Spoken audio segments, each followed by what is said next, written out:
오늘 말씀부터 사실은 요한계시록이 본격적으로 시작된다라고 지난주에 말씀드렸습니다. 앞에 말씀이 중요하지 않다라는 이야기가 아니라 그 앞에서 나누었던 7교회에 대한 말씀은 사실은 오늘부터 나오는 요한계시록의 말씀에 적용한 모습이라고도 할 수가 있습니다. 1절에 이렇게 말씀을 하고 있어요. 우리 1절 한 번 더 읽어보겠습니다. 이후에 내가 보니 하늘에 열린 문이 있는데 내가 들은 바 처음에 내게 말하던 나팔 소리 같은 그 음성이 이르되 이리로 올라오라. 이후에 마땅히 일어날 일들을 내가 내게 보이리라 하시더라. 사도 요한이 지금 밤모섬에서 환상을 보고 있는 거예요. 4장 1절에 이 일 후에라는 것은 첫 번째 환상이 끝난 다음에 라는 겁니다. 지금 두 번째 환상이 지금 시작이 되고 있습니다. 첫 번째 환상에서 요한은 7교회에 대한 말씀을 들었었습니다. 7교회라는 것은 이 땅의 모든 교회라고 설명을 드렸어요. 이게 제 얘기가 아니라 요한계시록에 그렇게 설명이 되어 있습니다. 이 땅의 모든 교회들이 이 땅에 있는 동안 환난이 있을 것이고 핍박이 있을 것이고 유혹이 있을 것이다. 그리고 실제로 교회들이 그 일로 인해 흔들리는 일들도 있고 성도의 삶에 고난이 때로는 경험될 수도 있을 것이다. 그런데 예수님께서 그 일들을 모른 척하지 아니하시고 어떻게 그럴 때에 어떤 일을 해야 되는지 어떠한 삶을 살아가야 되는지 내가 알려주었다, 알게 하였다. 그래서 이긴 자의 삶을 살아가라 라는 말씀이 이제까지의 말씀이었습니다. 뿐만 아니라 이긴 자에게는 반드시 상급이 있다, 보상이 있음을 기억하며 우리 함께 힘을 내어 믿음을 향해 하나님을 향해 나아가 보자라고 말씀을 했습니다.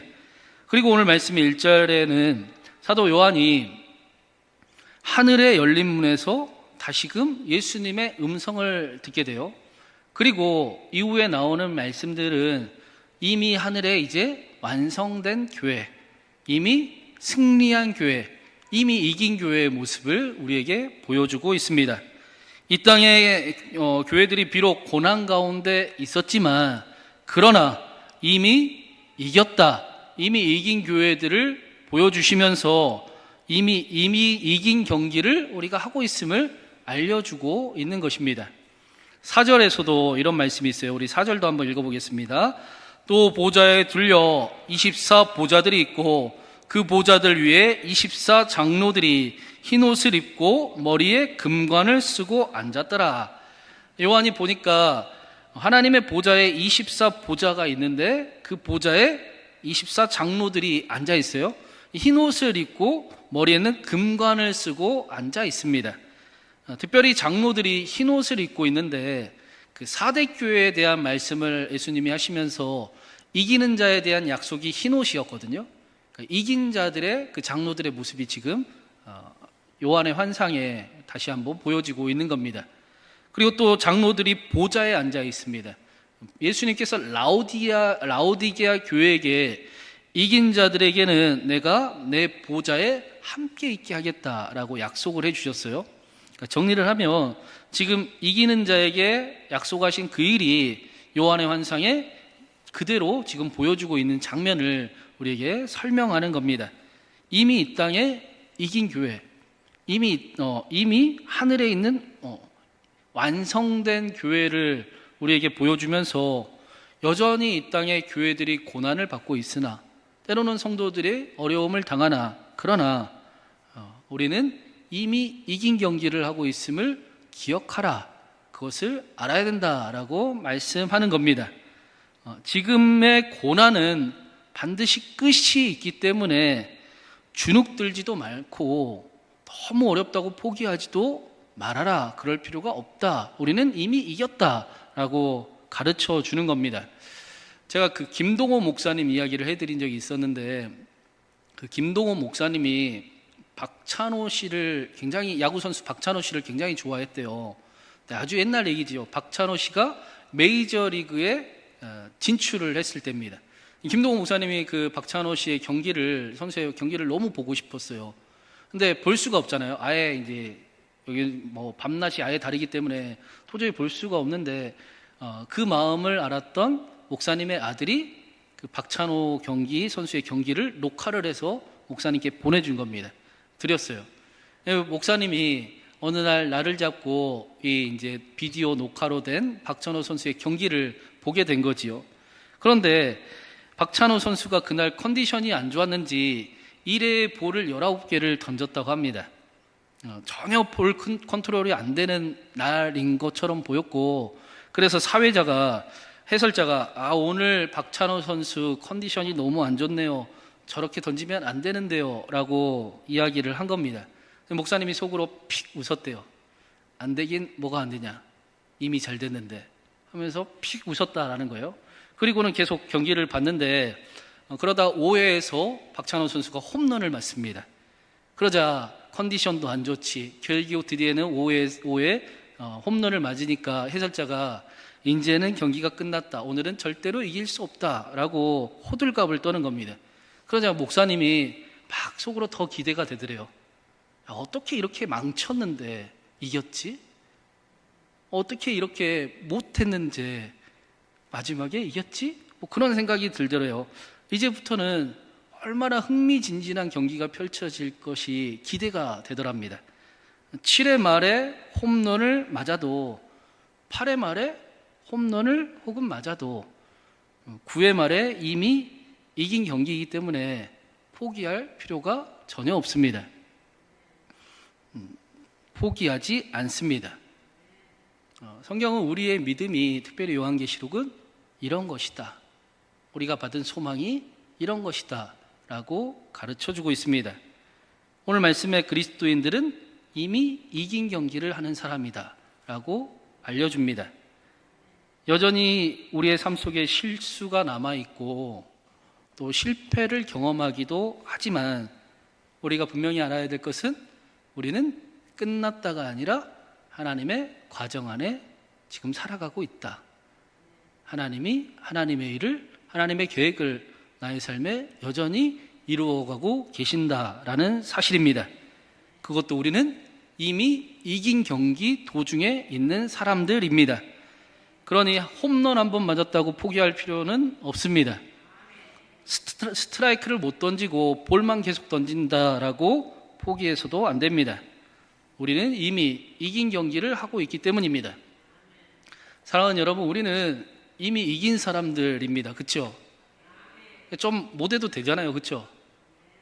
좀 힘들어도 하나님이 어떻게 우리를 멋지게 바꾸고 갈까요? 지금은 나는 되게 힘들고 도저히 가망이 없을 것 같고, 근데 하나님은 아니, 이미 이겼다, 내가 이길 거다, 그렇게 말씀하고 계십니다. 1절에 보니까 마땅히 일어날 일들을 내가 내게 보이리라 라고 말씀을 하고 있어요.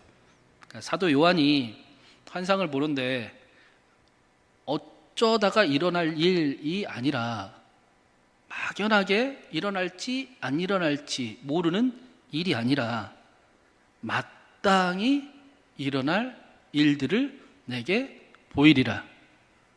너희의 삶은 반드시 이긴다. 너희는 내가 포기하지 않는다.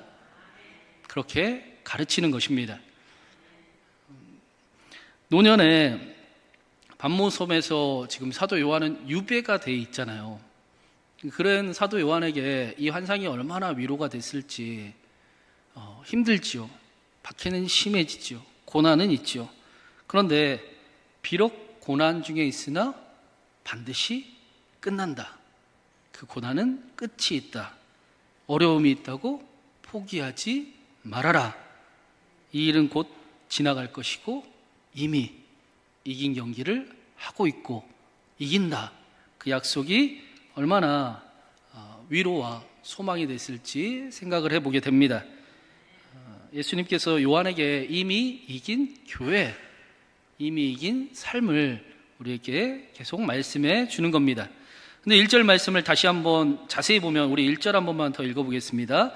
이일 후에 내가 보니 하늘에 열린 문이 있는데 내가 들은 바 처음에 내게 말하던 나팔 같은 그 음성이 이르되 이리로 올라오라. 이후에 마땅히 일어날 일을 내가 내게 보이리라 하시니라. 이리로 올라오라. 마치 요한이 하늘로 올라간 것처럼 그렇게 보여요. 그래서 이단들이 이 말씀을 가지고 휴거 이야기를 합니다.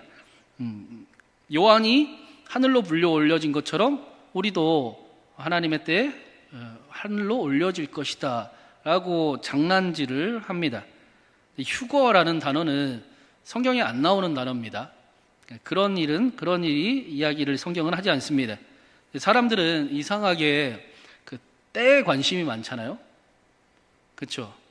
뭔가 이상하게 그 정답을 알고 싶어요.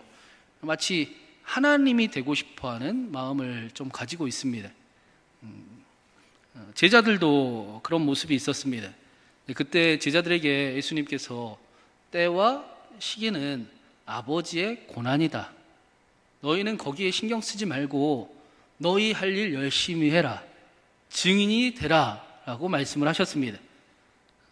할 수 없는 일은 하나님께 맡기는 지혜를 가지고 살아가고 할 수 있는 일은 최선을 다해서 살아가라 라고 말씀하신 것입니다.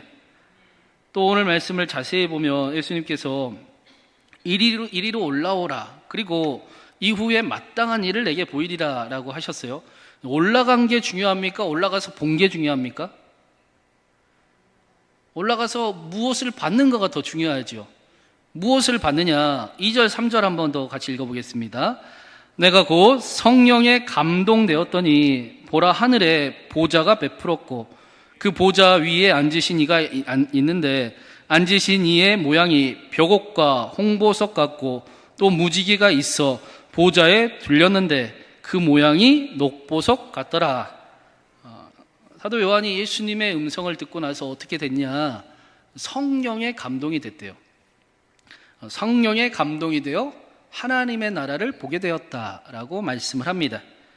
예수님께서 사도 요한에게 이리로 올라오라 라는 음성을 듣고 사도 요한이 성령이 감동이 되고 그리고 하나님의 나라가 눈앞에 보이더라 라고 말씀을 하고 있습니다. 성령이 감동이 되니 하나님의 아름다움이 보이게 되었습니다. 무엇이 좋은 일인지, 무엇이 기쁜 일인지를 보게 됐습니다. 여러분, 우리가 그 진정한 승리는 그 우리의 예씀으로 이기는 게 진정한 승리가 아니라고 말씀드렸잖아요. 우리가 의지를 가지고 노력을 해서 우리가 죄라고 생각하는 것을 이기면 우리가 어떻게 됩니까? 교만해지지요. 하나님 앞에 나를 보십시오. 내가 이런 존재입니다. 그건 진정한 승리가 아닙니다. 진짜 승리는 하나님을 사랑하게 되는 겁니다. 그래서 내가 죄라고 생각하는 것, 근데도 너무 사랑하는 것, 그래서 즐기는 것, 여전히 나에게 아픔과 기쁨을 동시에 주는 것, 근데 내 삶을 망가뜨리는 것이 이제 더러워지고 하나님이 더 사랑해지고 하나님의 아름다움을 보게 되는 것을 성경은 진짜 승리다라고 말씀을 합니다. 그 일이 지금 요한에게 이루어지고 나타나고 있는 거예요. 성령의 감동이 되자 하나님의 아름다움이 눈에 보이기 시작을 했습니다. 이단들이 이야기하는 것처럼 택한 사람들만 휴거를 경험하고 자신들만 구원을 받는 것이 아니라 그런 이기적인 신학을 성경이 가르치는 것이 아니라 누구든지 성령이 임하시면 하나님의 나라를 보게 됩니다. 하나님의 나라가 임합니다. 그리고 하나님의 나라를 향해 나아가게 됩니다. 저는 우리 교회가 내년에 꿈을 꾸고 있어요. 우리 교회가 하나님 나라를 회복하면 좋겠어요. 점점 하나님 나라를 향한 찬양들이 줄어들고 있잖아요. 주님 나를 보내소서. 주님 내가 주님의 길을 가겠습니다. 주님이 먼저 가신 길 내가 걸어가오. 그런 사명 그런 찬양은 별로 안 하잖아요. 그렇죠? 하나님 좋아요. 기뻐요. 감사해요. 하나님 나 축복해 주세요. 마치 이제는 하나님의 나라에 관심이 없고 나의 평안, 나의 위로, 나의 만족을 향한 그런 고백만 가득한 예배를 우리가 경험하게 되는데 내년에는 우리가 앞으로 지금부터 쭉 하나님 나라를 꿈꾸는 그런 고백들이 점점 일어날 수 있으면 좋겠습니다. 그래서 헌신이 두렵지 않고 섬김이 굉장히 영광스럽고 낮아지고 예수님을 닮아가는 삶이 멋있어지는, 기쁘게 하나님 나라 위에 나아가는 그런 교회를 함께 만들어가기를 간절히 바랍니다. 우리는 이미 이긴 자들이기 때문입니다. 우리는 이긴 경기를 하고 있기 때문입니다. 3절에 보좌에 앉으신 이의 모양이 보니까 벽옥과 홍보석 같고 또 무지개가 있어 보좌에 둘렸는데 그 모양이 녹보석 같더라 라고 말씀합니다. 보좌가 벽옥, 홍보석, 녹보석이라고 하는 게 아니라 같았다라는 것은 비유잖아요. 그러니까 그런 모습과 같았다라고 이야기하는 거예요. 어떤 모습이었느냐, 이 모습이 요한계시록 21장 마지막에 또 나오거든요. 21장 11절에 하나님의 영광이 있어 그 성의 빛이 지극히 귀한 보석 같고 벽옥과 수정 같더라. 이 말씀이 그 하나님의 교회에 대한 말씀이에요. 교회의 모습을 보니까 너무나 아름답고 너무나 소중하고 너무나 귀해 보이더라 라고 요한이 환상 가운데 보고 있는 겁니다. 출애굽기에도 이 보석들이 제사장의 에봇에 들어갑니다. 이 에봇은 제사장이 어떤 존재인가를 보여주는 옷이에요. 신분을 나타내는 옷이죠. 그러니까 하나님의 왕 같은 제사장, 우리가 왕 같은 제사장이잖아요. 우리의 신분이, 존재가 어떤 모습인가를 이 보석을 통해 우리에게 보여줍니다. 마찬가지로 하나님의 사람들, 하나님의 성도들, 하나님의 교회가 너무나 아름답고 너무나 존귀해 보이고 너무나 귀한 모습으로 있더라라고 요한이 보았습니다. 우리는 우리를 보기에 부족할 때가 많잖아요, 그렇죠? 날마다 아니요, 나는 사랑받는 사람이에요, 나는 믿어요라고 이야기하는데 집에 가면 어떠세요? 아이고 인생아, 왜 나는 이럴까? 왜 교회에서와 집에서는 다를까요? 여전히 자격을 따지고 여전히 조건을 충족을 해야 되고, 그런 저와 여러분에게 하나님께서 예수라는 믿음을 허락하시고 고귀하고 존귀한 자라라고 말씀하십니다. 우리를 바라볼 때 우리는, 여러분, 넘어져도 고귀하고 존귀한 자잖아요, 그렇죠? 실패해도 고귀하고 존귀한 인생이잖아요. 우리는 이긴 과정 속에 있으니까 우리가 봤을 때는 결론이 난 것 같고 실패해버린 것 같고 나 같은 사람, 나 같은 존재라고 이야기할지 모르겠지만, 하나님 보시기에는 아니, 내가 너 포기 안 한데도 내가 너 이기게 만들 거야. 내가 볼 때 너는 고귀하고 존귀하다라고 말씀하십니다. 고귀하고 존귀한 자라는 고백이 저와 여러분 가운데 회복되기를 간절히 바랍니다. 1, 2부 때도 말씀드렸는데 황정민 씨 이야기 마지막으로 하면 좋을 것 같아요. 황정민 씨가, 여러분 영화배우 황정민 씨 아시지 않습니까? 얼굴이 자주 빨가신 분, 연기 잘하시고, 그분이 술고래였고 또 담배를 그렇게 많이 폈대요. 근데 술도 끊고 담배를 끊었어요. 그 후배가 와서 어떻게 그렇게 했습니까? 라고 하니까, 내가 곧 있으면 50이 되는데 힘들게 이렇게 살았는데 나한테 뭐 선물 하나 줘야 될 것 같은 생각이 들더라 라고 하는 겁니다. 그 후배가 뭐 좋은 차를 하나 샀나, 뭘 선물을 자기한테 해줬나 했더니 그래서 담배를 끊었다 라고 이야기합니다. 힘들게 50년 살아온 나를 위한 선물이 담배를 끊는 일이었습니다. 너무나 고생한 나를 사랑해서, 그래 이제 좀 멋지게 더 건강하게 더 아름답게 살아보자 하고 선물을 주었는데, 그게 담배를 끊는 일이었습니다. 술을 끊는 일이었습니다. 몸이 막 날아갈 것 같더래요. 담배 끊으면 몸이 날아갈 것 같대요. 여기는 담배 피는 분 안 계시겠네요. 네. 사랑하는 여러분, 예수님을 믿는 신앙은 그런 거지요.